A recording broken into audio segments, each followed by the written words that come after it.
साथियों नमस्कार। आज मैं सामान्यतः 31 मई दिन बुधवार के एकादशी के व्रत के बारे में चर्चा करूंगा।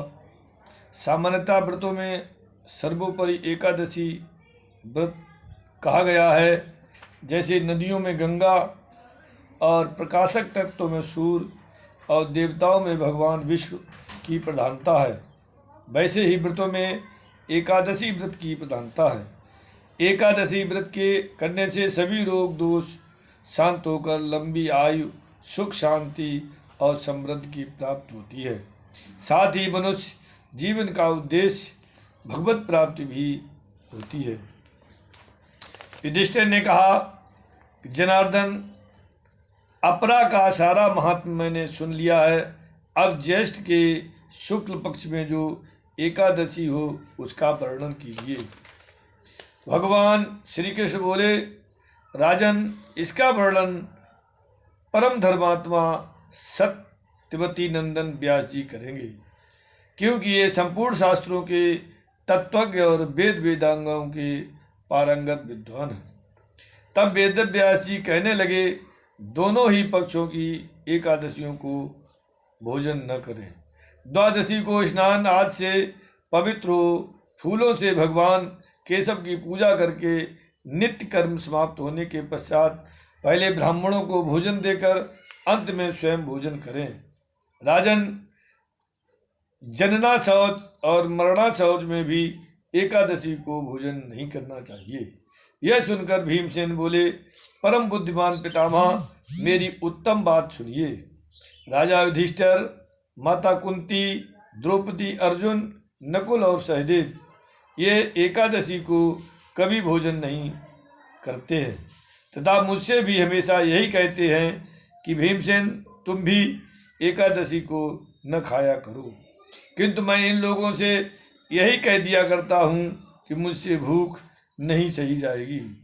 भीमसेन की बात सुनकर व्यास जी ने कहा, यदि तुम्हें स्वर्गलोक की प्राप्ति अभीष्ट है और नरक को दूषित समझते हो तो दोनों पक्षों की एकादशी को भोजन न करना। भीमसेन बोले, महाबुद्धिमान पितामह, मैं आपके सामने सच्ची बात कहता हूँ। एक बार भोजन करके भी मुझसे व्रत नहीं किया जा सकता है, फिर उपवास करके तो मैं रह ही कैसे सकता हूँ।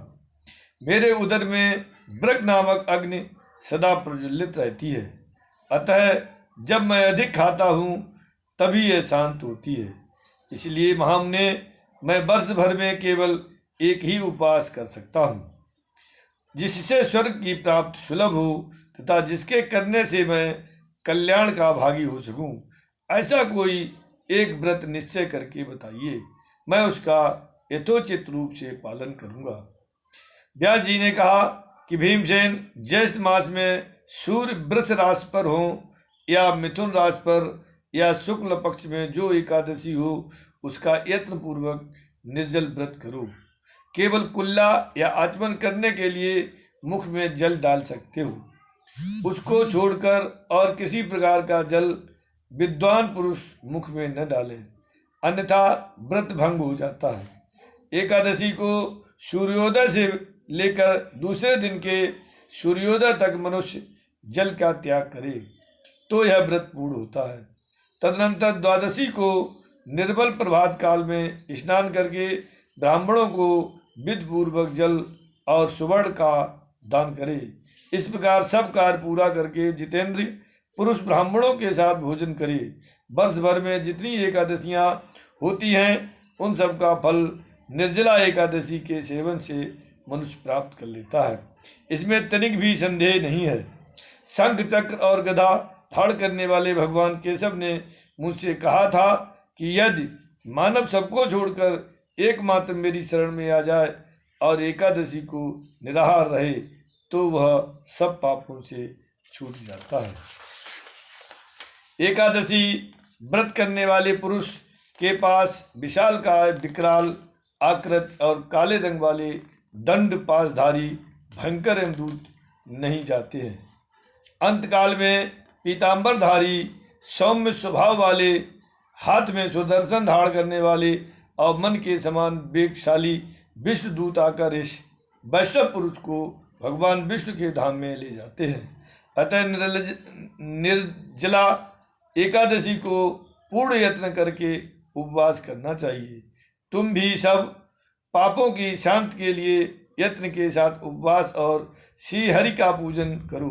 स्त्री हो या पुरुष, यदि उसने मेरु पर्वत के बराबर भी महान पाप किया हो तो वो सब एकादशी के प्रभाव से भस्म हो जाता है। जो मनुष्य उस दिन जल के नियम का पालन करता है वो पुण्य का भागी होता है। उसे एक एक पैर में कोट कोट स्वर्ण मुद्रा दान करने का फल प्राप्त सुना गया है। मनुष्य निर्जला एकादशी के दिन स्नान, दान, जप, होम आदि जो कुछ भी करता है वो सब अक्षय होता है। यह भगवान श्री कृष्ण का कथन है कि निर्जला एकादशी को विधि पूर्वक उत्तम रीत से उपवास करके मानव वैष्णव पद को प्राप्त कर लेता है। जो मनुष्य एकादशी के दिन अन्न खाता है वो पाप भोजन करता है।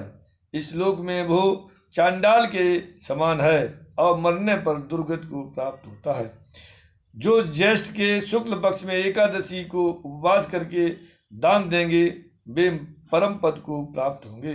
जिन्होंने एकादशी को उपवास किया है वे ब्रह्म हत्यारे, शराबी, चोर और गुरुद्रोही होने पर भी सब पातकों से मुक्त हो जाते हैं। कुंती नंदन, निर्जला एकादशी के दिन श्रद्धालु स्त्री पुरुषों के लिए जो विशेष दान और कर्तव्य हैं उसे सुनो। उस दिन जल में शयन करने वाले भगवान विष्णु का पूजन और जलमयी धेन का दान करना चाहिए, अथवा प्रत्यक्ष धेन या घृतमयी धेन का दान उचित है। पर्याप्त दक्षिणा और भांत भांत के मिष्ठानों द्वारा यत्नपूर्वक ब्राह्मणों को संतुष्ट करना चाहिए। ऐसा करने से ब्राह्मण अवश्य संतुष्ट होते हैं और उनके संतुष्ट होने पर श्री हरि मोक्ष प्रदान करते हैं। जिन्होंने सम, दम और दान में प्रवृत्त हो श्री हरि की पूजा और रात्र में जागरण करते हुए इस निर्जला एकादशी का व्रत किया है, उन्होंने अपने साथ ही बीती हुई 100 पीढ़ियों को और आने वाली 100 पीढ़ियों को भगवान वासुदेव के परम धाम में पहुंचा दिया। निर्जला एकादशी के दिन अन्न, वस्त्र, गौ, जल, शैया, सुंदर आसन, कमंडल तथा छाता दान करने चाहिए। जो श्रेष्ठ एवं सुपात्र ब्राह्मण को जूता दान करता है वो सोने के विमान पर बैठकर स्वर्ग लोक में प्रतिष्ठित होता है। जो इस एकादशी की महिमा को भक्तिपूर्वक सुनता तथा जो भक्तिपूर्वक उसका वर्णन करता है वे दोनों स्वर्गलोक में जाते हैं। चतुर्दशी युक्त अमावस्या को सूर्य ग्रहण के समय श्राद्ध करके मनुष्य जिस फल को प्राप्त करता है वही इसके श्रवण से भी प्राप्त होता है। पहले दंत धावन करके यह नियम लेना चाहिए कि मैं भगवान केशव की प्रसन्नता के लिए एकादशी को निराहार रहकर आचमन के सिवा दूसरे जल का भी त्याग करूंगा। द्वादशी को देव देवेश्वर भगवान विष्णु का पूजन करना चाहिए। गंध, धूप, पुष्प और सुंदर वस्त्र से विधि पूर्वक पूजन करके जल का घड़ा संकल्प करते हुए निम्नांकित मंत्र का उच्चारण करें। देव देव हृषिकेश संसारार्ण बतारक उदकुंभ प्रदात नेन नय माम परमाम गतिम। संसार सागर से तारने वाले देव देव हृषिकेश, इस जल के घड़े का दान करने से आप मुझे परम गति की प्राप्त कराइए। भीमसेन, ज्येष्ठ मास में शुक्ल पक्ष की जो शुभ एकादशी होती है उसका निर्जल व्रत करना चाहिए तथा उस दिन श्रेष्ठ ब्राह्मणों को शक्कर के साथ जल के घड़े दान करने चाहिए। ऐसा करने से मनुष्य भगवान विष्णु के समीप पहुंचकर आनंद का अनुभव करता है। तत्पश्चात द्वादशी को ब्राह्मण भोजन कराने के बाद स्वयं भोजन करे। जो इस प्रकार पूर्ण रूप से पापनाशिनी एकादशी का व्रत करता है वो सब पापों से मुक्त हो अनामय पद को प्राप्त होता है।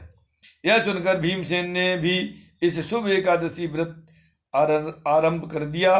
तब से यह लोक में पांडव द्वादशी के नाम से विख्यात हुई है। तो साथियों नमस्कार, हमारे इस RKC शिवभक्त चैनल को सब्सक्राइब कर लाइक एवं शेयर अवश्य करें।